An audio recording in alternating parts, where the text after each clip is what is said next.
वैकुण्ठजनितो वरा मधुपुरी तत्रापि रासोत्सवाद वृन्दारमणमुदर पाणिरमणा तत्रापि गोवर्धना राधा कुण्डमिहापि गोकुलपते प्रेमामृताप्लावनत्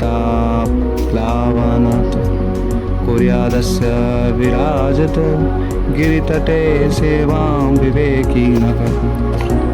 इसका अनुवाद पढ़ते हैं। मथुरा नामक पवित्र स्थान आध्यात्मिक दृष्टि से वैकुंठ से श्रेष्ठ है, क्योंकि श्री भगवान वहाँ प्रकट हुए थे। मथुरापुरी से श्रेष्ठ वृंदावन का दिव्य वन है, क्योंकि वहाँ भगवान श्री कृष्ण ने रास लीला रचाई थी।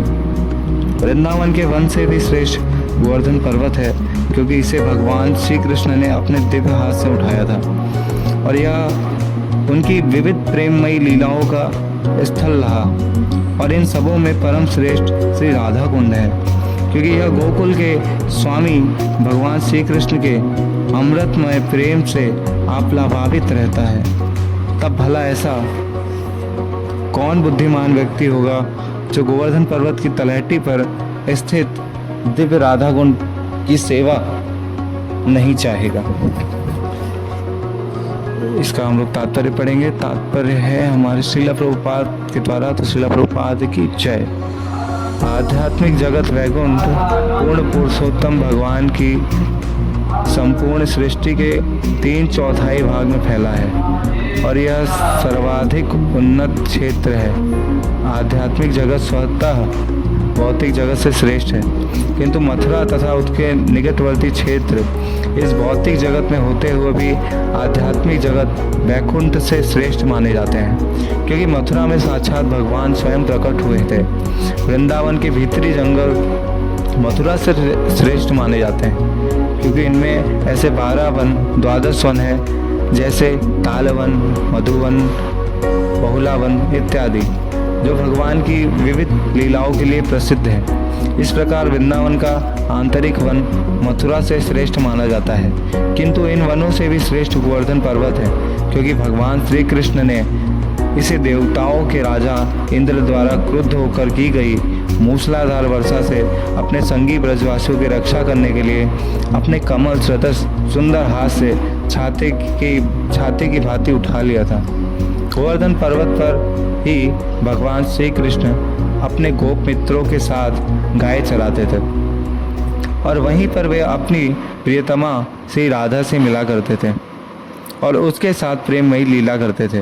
गोवर्धन पर्वत की तलहटी पर स्थित राधा कुंड इन सबों में श्रेष्ठ है, क्योंकि यह वही स्थान है जहाँ भगवान श्री कृष्ण का प्रेम उफनता रहता है। उच्च कोटि के भक्त राधा कुंड में निवास करना अधिक पसंद करते हैं, क्योंकि यह स्थान भगवान श्री राधा कृष्ण तथा राधा रानी के पारस्परिक विविध सनातन प्रेम व्यापार की अनेक स्मृतियों का स्थल है।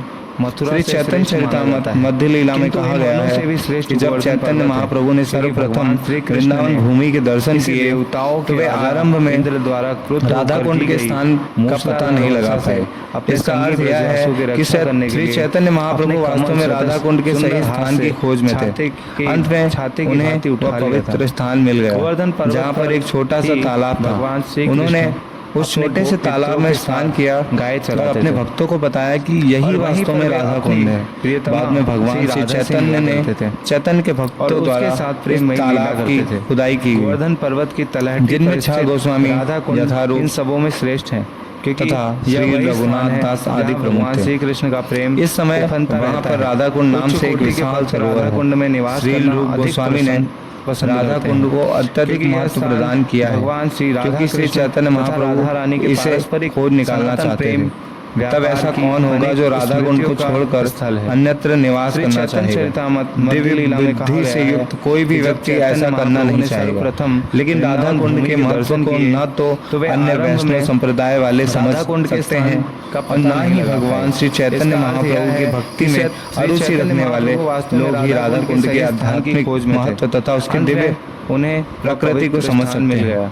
इस प्रकार राधा कुंड मुख्यतया गौड़ी वैष्णवों द्वारा पूजित है, जो भगवान श्री कृष्ण बताया कि यही वास्तव श्री में चैतन्य महाप्रभु के अनुयायी श्री है। चैतन्य ने हरे चैतन्य कृष्ण, के भक्तों द्वारा इस तालाब की खुदाई की गई, जिनमें 6 गोस्वामी यथारूप तथा श्री रघुनाथ दास आदि प्रमुख थे।